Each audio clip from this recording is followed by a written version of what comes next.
afternoon. It's Monday, the 9th of October 2017, just after 1 o'clock. Welcome to UK Column News. I'm your host, Mike Robinson. Joining me in the studio today, Patrick Henningsen from 21st Century Wire. Welcome to the programme, Pat. Great to be with you, Mike. We're also joined today by Vanessa Beeley. Welcome to the programme, Vanessa. Hi. Okay, well, we're going to get straight into things with this journalist. This is a journalist called Olivia Solon, who works for The Guardian. And Vanessa, you received a communication from her just prior to over the weekend, which said this: Hi Vanessa, I've tried contacting you and so on. We're planning to publish a story on Monday about the people who believe that the White Helmets are terrorists and propagandists promoting an imperialist agenda. We would really like to include your voice within the story, and so I'm including the key points below. I also have a few further questions which I've pasted in at the bottom. It'd be great if you could respond to this email by 10 p.m. on Sunday night, which is last night. Please respond to them by number, and we will carefully consider any comments you make.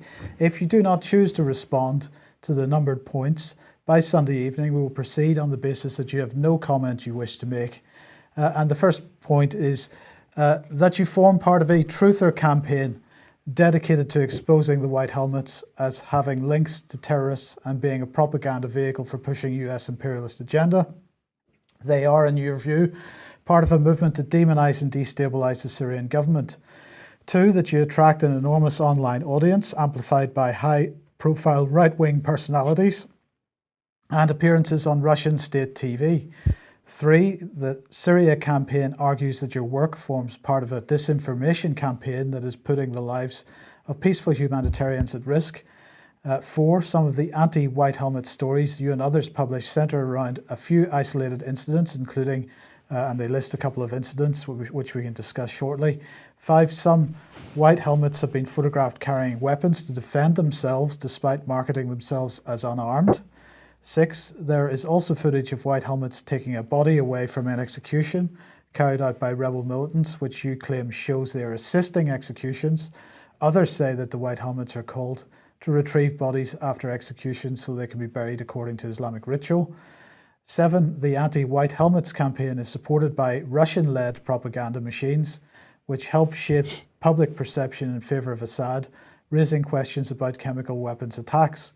8, that you went to Syria for the first time in 2016. 9, that you describe your 2-hour meeting with Bashar al-Assad in Damascus in August 2016 as your proudest moment. 10, that you're one of the leading social media personalities promoting the idea that White Helmets are a terrorist support group and Western propaganda tool. 11, that you describe yourself as an independent, self-funded journalist but have gone on state-funded trips to Syria. 12, that you were invited on a trip to North Korea in September 2017 but were unable to attend. 13, that Assad is being demonized by the West as a means to drive regime change. She also has a few questions for you. Number 1, have you ever received any funding, payment in kind, or free trips or gifts from Russia or Syria? 2, do you believe that Assad's army has committed any war crimes? And 3, even if you do believe the White Helmets are propagandists, do you believe they're doing any good work in rescuing civilians? That's a pretty comprehensive set of questions, Vanessa, and maybe we could begin by asking you what you think the purpose of this communication is. Well, I mean, I think, as I said in my response to Olivia, this is a clear, very biased, slanted charge sheet against Syria and against Russia. And they've tried basically to implicate me in that charge sheet. And of course, to portray me as a truther, aka conspiracy theorist working for Russia, producing propaganda against a humanitarian organization. That if they could wrap more, what can we say, accusations into one package, they might have missed a couple on there. And then obviously to try and prove that I'm being funded to produce the evidence and the research and the analysis that I'm doing. So it's, I think what it is, it's also an attempt to find out what other information I'm working on, what other investigations I'm working on in order to glean that information from me. One, to flesh out the article, but also to give them a heads up on where I'm going in my investigation in the future. And of course, I'm not going to give her that satisfaction. The timing of this is interesting. Now, the Guardian a year ago was absolutely vehement. Here we have the Guardian's. It's not an opinion piece by an individual. This is the Guardian giving their view on the issue of the Nobel Peace Prize and the White Helmets. So the Guardian absolutely on the side of the White Helmets in this, if there are any sides to be taken here. As we like to highlight, if we look at the comments section, we just find comment after comment after comment in this, redacted, removed, censored, because the Guardian obviously didn't like what was being said. So the question is the timing of this related, do you think, to the fact that the White Helmets for the second year in a row didn't actually win the Nobel Peace Prize? I think it's related to a number of things. I think it's related to the increased public consensus that, quite correctly, in my opinion, based on my in-depth research, that the White Helmets are a terrorist-affiliated organization. They are used by the governments that are funding terrorism inside Syria to achieve regime change and the destabilization of Syria. And they are being funded by those same governments, multi-million financed by those same governments to act.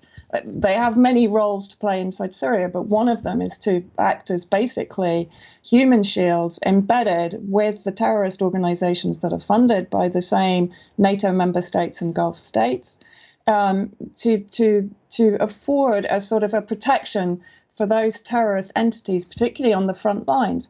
We see the White Helmets always moving with the terrorist organizations, particularly Nusra Front, to the new front lines. We don't see them staying behind, as in East Aleppo, to maintain the protection of the civilians against the evil Syrian government, which is their storyline, let's remember. So if those civilians in East Aleppo were genuinely under threat from the Syrian government, why then did the White Helmets not stay to protect those civilians during that time? No, they left with Nusra Front to the new terrorist and extremist front lines, which are Idlib. And now we're seeing in Idlib the same generation of propaganda to protect the terrorist enclaves and headquarters and centers in Idlib. Exactly the same storylines and narratives and footage that we saw in East Aleppo that has been proven almost universally to be fake. So I think that is part of it. But I think also we're leading up to the media on trial event. And this has to be of great concern to media outlets like The Guardian that have consistently and systematically produced faux reporting on Syria, often based, let's remember, on the testimony from the White Helmets or from other al-Qaeda affiliates, whether they're activists, whether they're journalists, or, of course, from the various NATO member state-financed organizations like Aleppo Media Center in East Aleppo.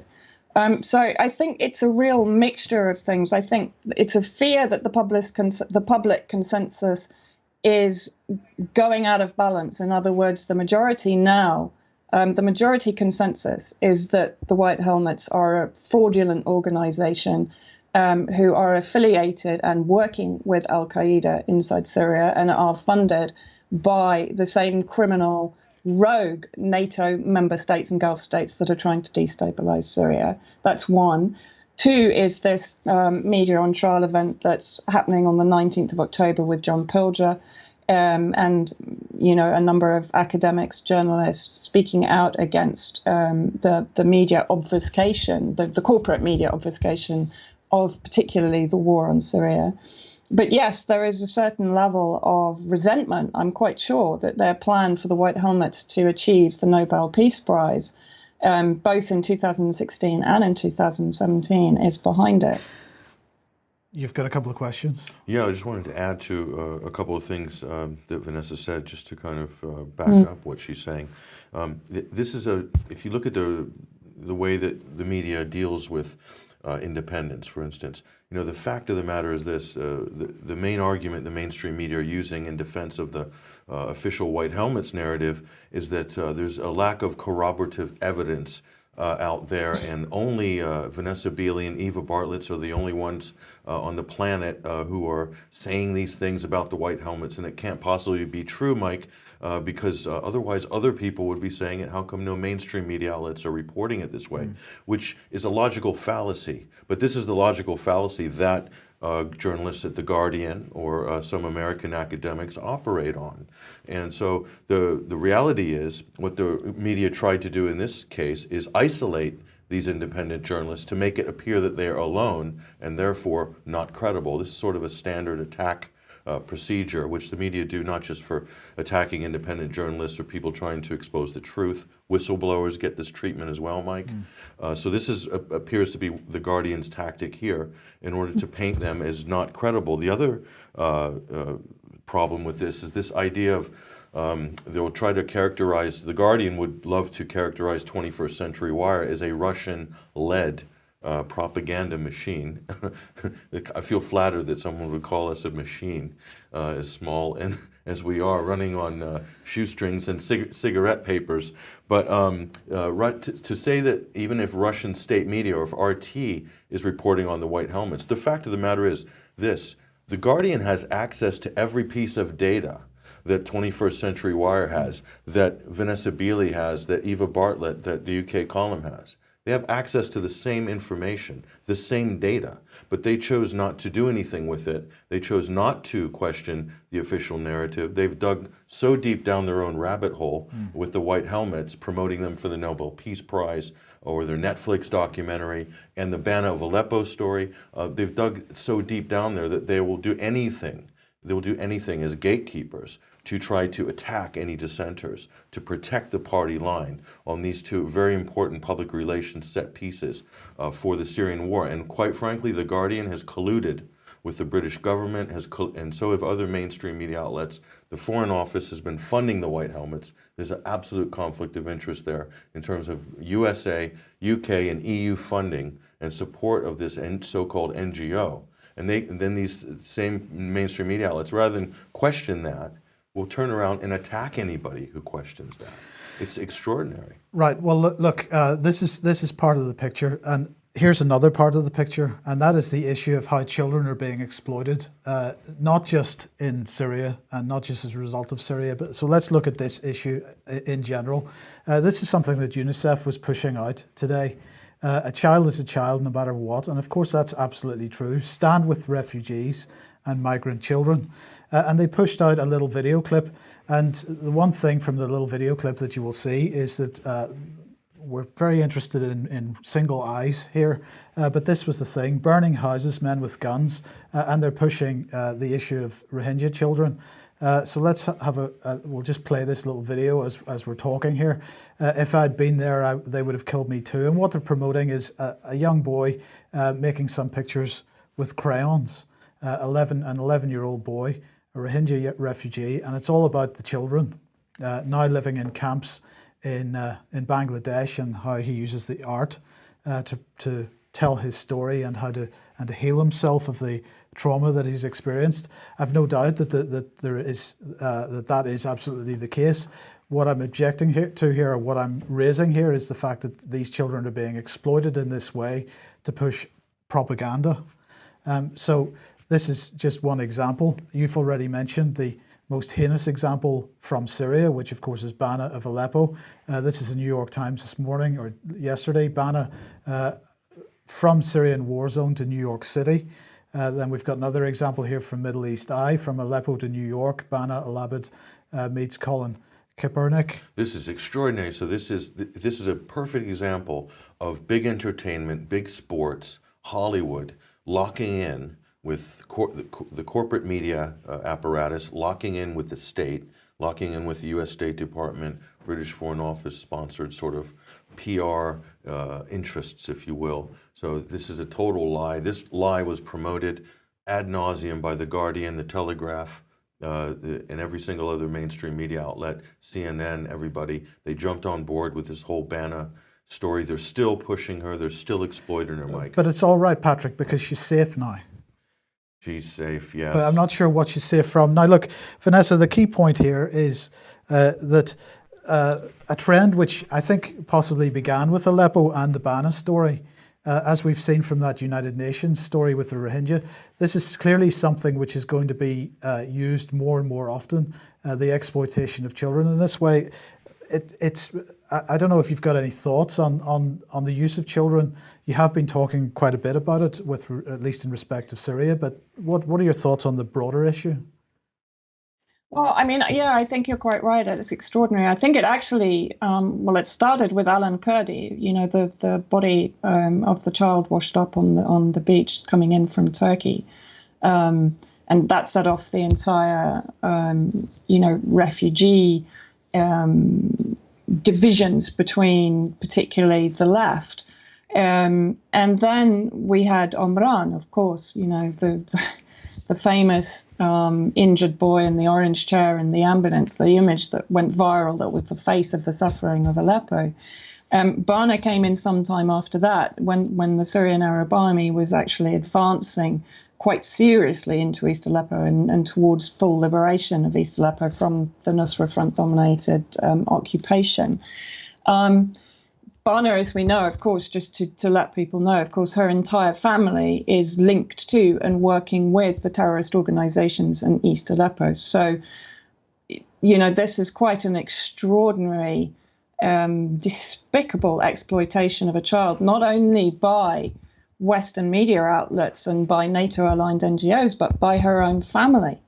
We knew from speaking to, for example, her neighbors in East Aleppo, when we went to visit her house, that the father's, Hassan Alabed, his entire ambition throughout the occupation of East Aleppo was to get to Turkey to meet Erdogan. So his child has been used as a tool to achieve his, whether it is political, whether it is military ambitions. And now what we're seeing is Matthew Rycroft, for example, the UN New York, shaking hands with Bana, getting her to autograph his copy of the book. We're seeing a sort of robotic performance by Bana at the UN, basically reading her lines and standing there like a little stick figure holding the UN flag. I mean, and then we have the Bana al-Abed coloring book. So what we're seeing is a star of empire is born. Wherever Bana goes now, her path is decided for her. But not only that, but she, they're already calling her the Anne Frank of our generation. How many hundreds of thousands of children are going to be brainwashed by this story, and then to be given the Bana al-Abed literature, the Bana al-Abed pens, the Bana al-Abed pencil cases? We're seeing here the blooming of an entire PR and marketing campaign. And actually, very interestingly, we're also seeing that starting to happen with the White Helmets. We're seeing the White Helmet coloring books. We're seeing the White Helmet storybooks. So this is an extraordinary. And by the way, one of the things that I found out today was that one of the founders of Netflix, by the way, has as his relatives Edward Bernays and Sigmund Freud. So, this gives an indication of the extent to which these elements are being marketed, not only now and in Syria, but for the future. And actually, Patrick Corbett, an Australian, or used to be a journalist based in Australia, said to me this morning, this is like the classic fairy tale. Think about it. You have Assad as the evil monster. You have Bana as the innocent child, and then you have the White Helmets as the knights in shining armor coming in to rescue the injured child. This is what our media is. Our media is just becoming a very slick PR agency, and what they're giving us is effectively a fairy tale. Yes. I just want to can you quickly go back to that Washington Post article, Siege of Aleppo. Okay, firstly, I just want to quickly, before we go forward, point out the Washington Post ran this as a cover story, as a headline. This is disinformation here. I'd complain to the Press Complaints Commission if there was one in America. I don't know if there is. Siege of Aleppo.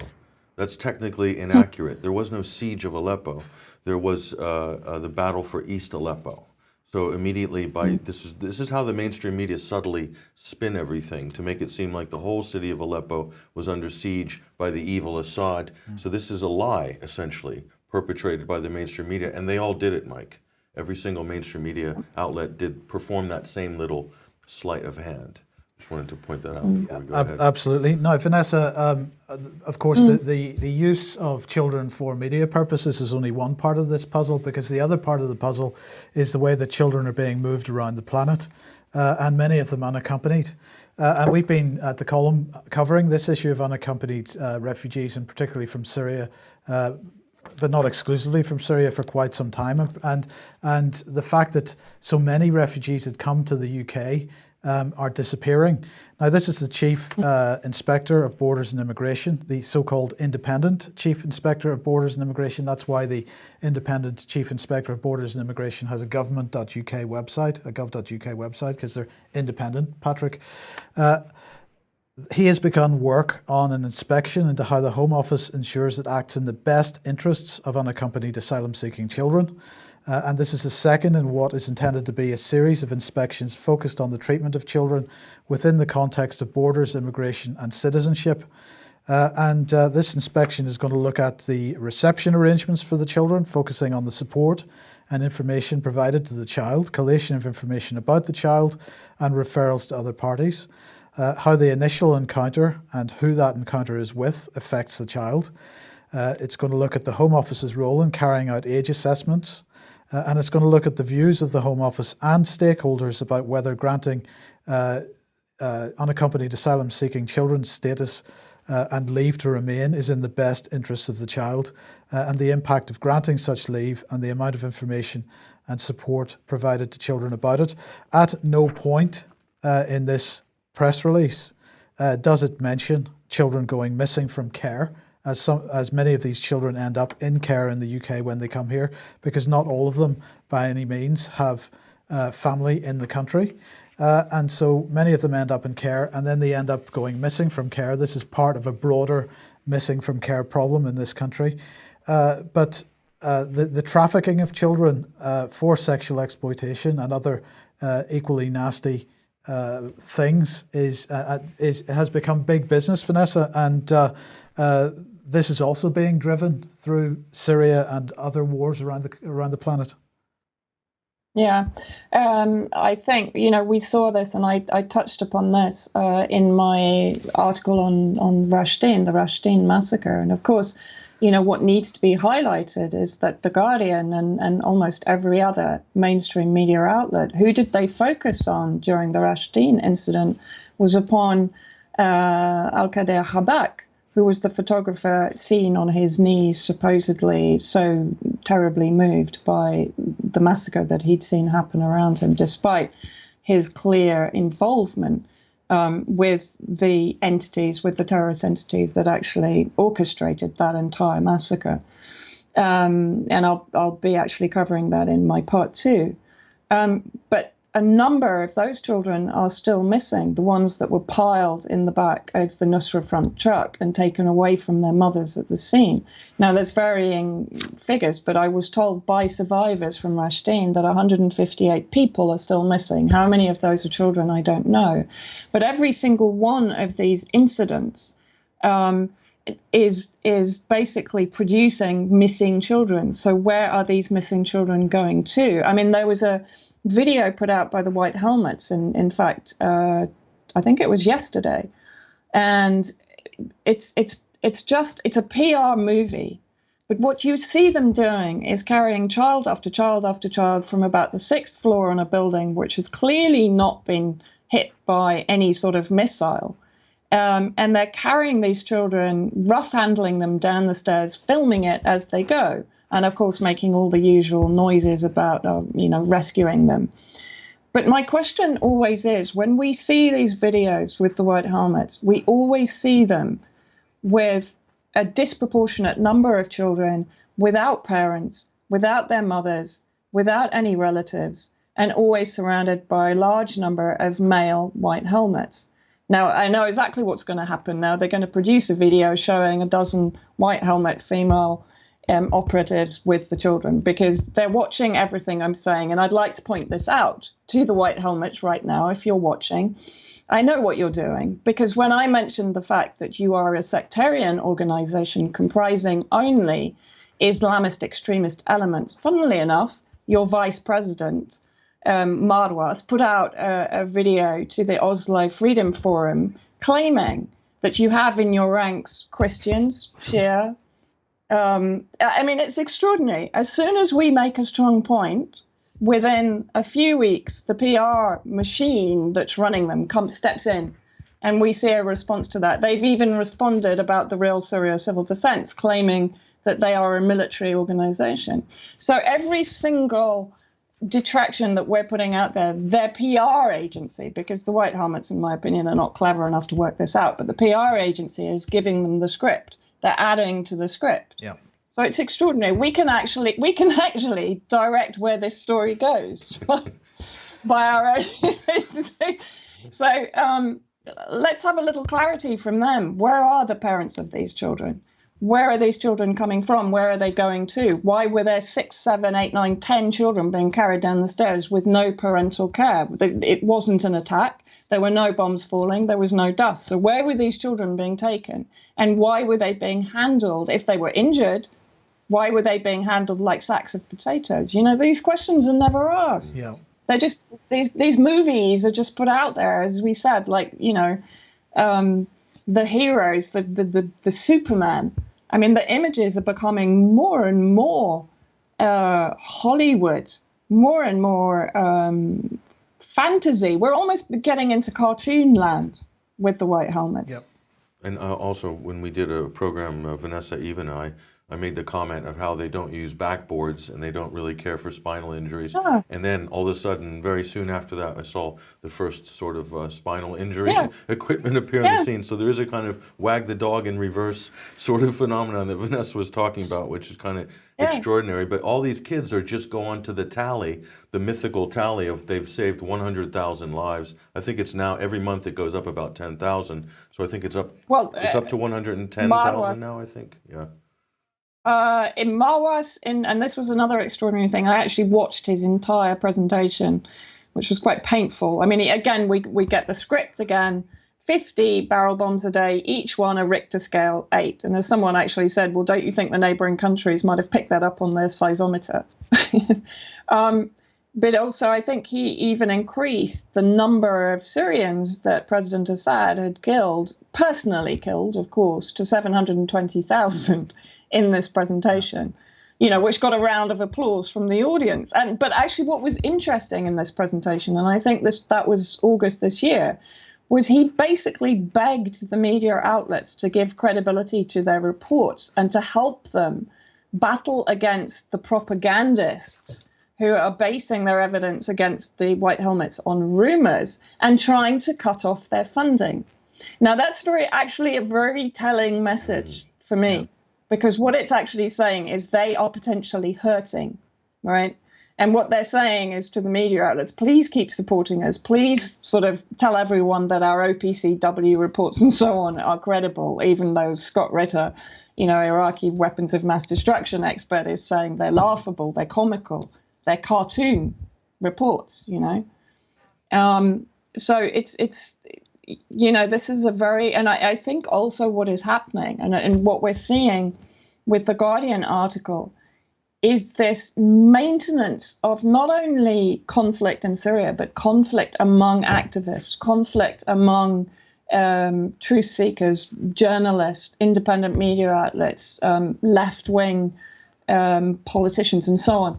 They're maintaining this wedge that they're driving between those basically that believe in the white helmet myth and those who are questioning it and those who outright discredit it. So they're maintaining that. Again, we're seeing them shutting the door on a peaceful resolution, on an actual investigation into what taxpayers' money is going into. That's exactly, of course, what they're doing in every single conflict situation. They're preventing any sort of political peaceful resolution through maintaining a narrative that demonizes one party in that at that negotiating table. Yeah.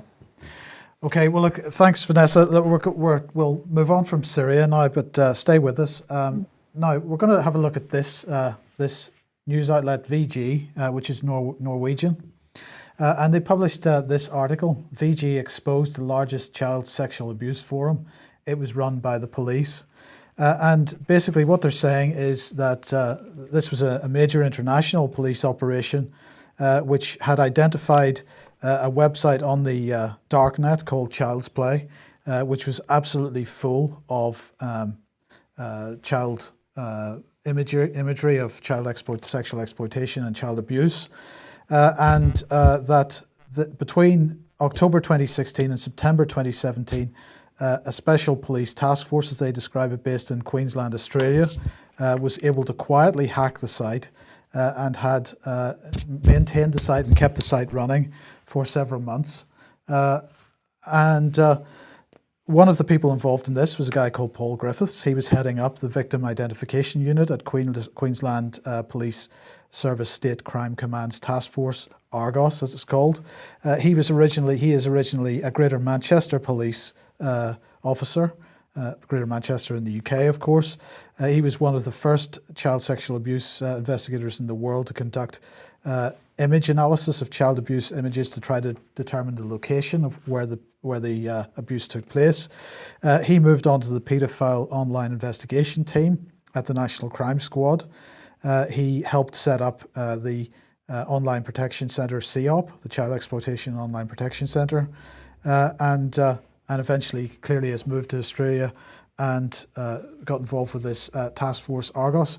But Patrick, the question in my mind is where should the line be drawn?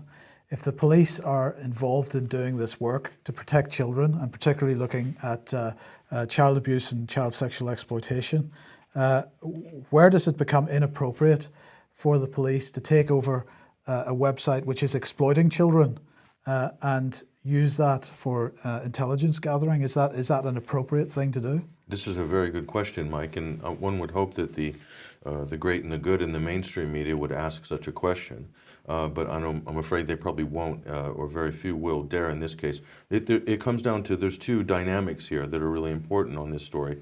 One is that would the police be taking over this website for the purposes of trying to identify, let's say, the users of this website, or would they be taking it over in order to identify the children, the victims in the videos that are being uploaded and then sold and commercialized on this website?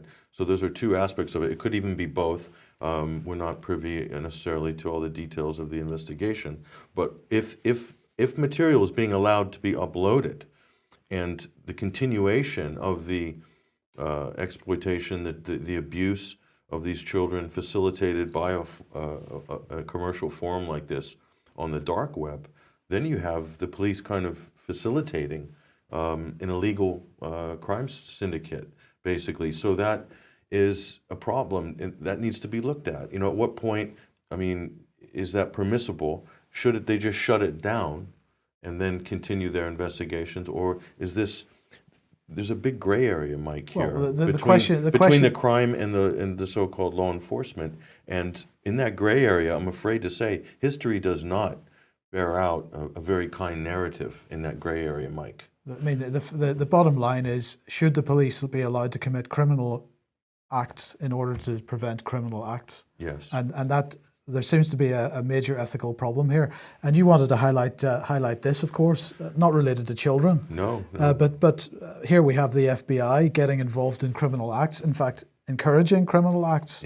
Not only encouraging, in this case, this is a tremendous story. The FBI, in effect, aided and abetted in a so-called terrorist attack in May of 2015 in Garland, Texas, in the United States. Now, we reported this at the time, Mike. I reported it on the day.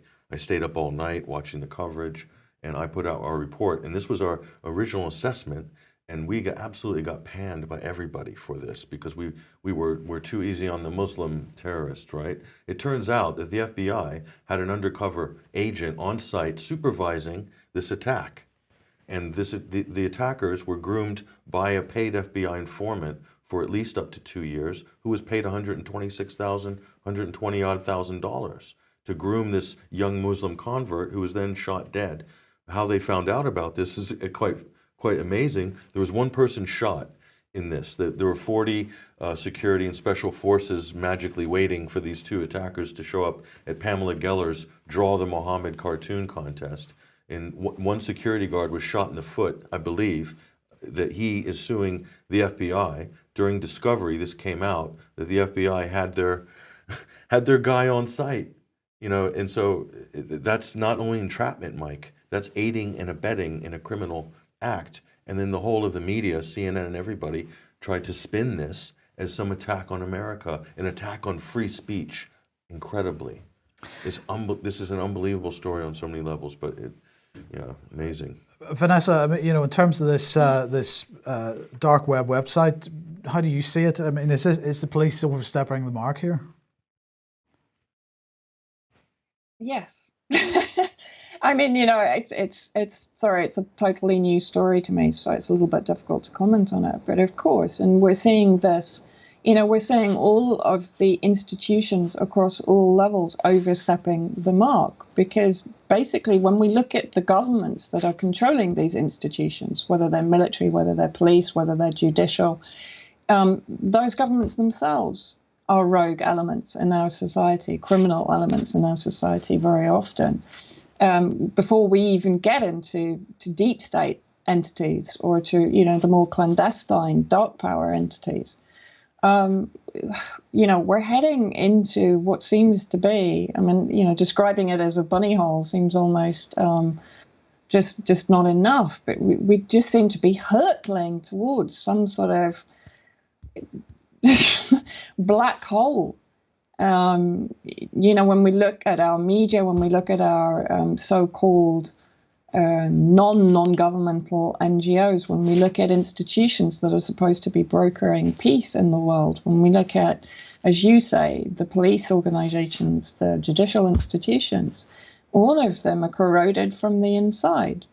And we are being governed by criminal entities across the board. I mean, of course, there will be elements within that are white hats, let's say.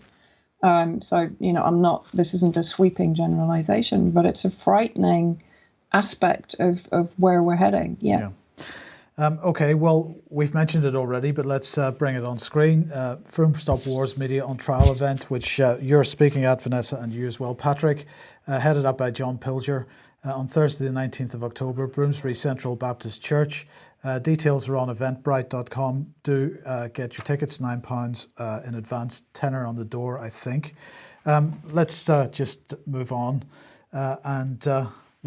Theresa May, if she hasn't already done it, is giving her briefing to the Tory party conference is over, so everybody's back in the school, Houses of Parliament today. Everyone's got their P45s? Some have. But she is going to say that the UK is seeking a deep and special partnership with the European Union. Achieving that partnership will require leadership and flexibility, not just from us, but from our friends, the 27 nations of the EU. But once again, we're looking at this deep and special partnership with the EU. But in the meantime, all the moves to stop Brexit from taking place continue. And as we know, over the period of the Tory party conference, Boris Johnson was being vilified in the press as being the person that was trying to undermine Theresa May's good work. Well, this week it's Philip Hammond, because Johnson's crowd are fighting back, and so we can now see the lines drawn. It's now Philip Hammond versus Boris Johnson. But here we've got Jessica Seymour, QC from Matrix Chambers. Sherry Blair's chambers, I do believe, yeah. And she's written to Theresa May because she says she has been told by two good sources that Theresa May has been given some advice regarding Article 50, and that the allegation that the Article 50 notification can be withdrawn by the UK any time before the 29th of March 2019, which would of course result in the UK remaining in the EU on its current terms. So she is calling on the Prime Minister Theresa May to release this advice that she's allegedly received under the Freedom of Information Act. So this continues, and in the meantime, of course, they're playing up the no deal, the deal or no deal. Well, it's the no deal that's being played up. All kinds of people saying that Brexit is not going to happen. There's going to be no agreement. Therefore, there's going to be a disorganized leaving from the European Union. This is going to be a terrible thing. What's being played up here is fear of a disorganized Brexit in an effort to try to get the Remainers motivated to start campaigning, and so this charade of Brexit just continues, Patrick. This is the Noel Edmonds dialectic of politics: deal or no deal. What's going to happen with Brexit? So I think it's again, we'll go back to everything that we've been saying for the last 18 months. Brexit doesn't look like it's going to happen. It might be a shock to some people, but I think you should sort of get used to that reality and then ask why, how it came to be that they've been able to drag their heels for 18 months and make the situation worse than it was probably before the referendum. Absolutely. Stroke of genius, I think, yes, by some people. But look, it gets better, Patrick, because we now have a new national online hate crime hub. This is fantastic. It's going to be run by police officers in partnership with the National Police Chiefs Council. It's going to ensure that all online cases are properly investigated and will help increase prosecutions for online hate crimes. That looks like a bot. So that's a virtual Bobby. It's a virtual Bobby. Well, that's a bot, a Bobby bot. A Bobby bot, yeah. Okay, so let's see what Amber Rudd had to say. She said, online hate crime is completely unacceptable, which is illegal. Sorry, what is illegal offline is illegal online, and those who commit these cowardly crimes should be met with the full force of the law. So, Pat, I was just going to ask, is this the first example of online hate that is going to be reported to the new online hate hub? Well, this is an incredible story here. This what happened here. What Dove, the soap and cosmetics company, they've run this advertisement here. I think this went on Facebook, didn't it? Yes. And it shows this lovely Afro-Caribbean girl here, or African girl here, and then she's taking off her shirt, and it's an allegory for how clean Dove makes your skin. And then what happens? Do you have the rest of this? No, she turns white. She turns white, and they show a white model. I mean, it's the most extraordinary thing. I don't know. There was another version of the ad as well, where they had the black model on the left, they had an in-betweeny model in the middle, and they had a white model on the right. And on the left, on the board behind, it said before, and on the right, it said after. Mm-hmm. So you use Dove, you turn from what's on the left to what's on the right. It was incredible, but and we should just look. Any self-respecting mainstream media journalist will look at that picture, Mike, and they should know exactly who placed that ad on Facebook. Had to be a Russian bot. It was Putin, right?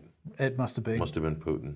And on that note, we're going to leave it for today. So thank you very much, everybody, for joining us.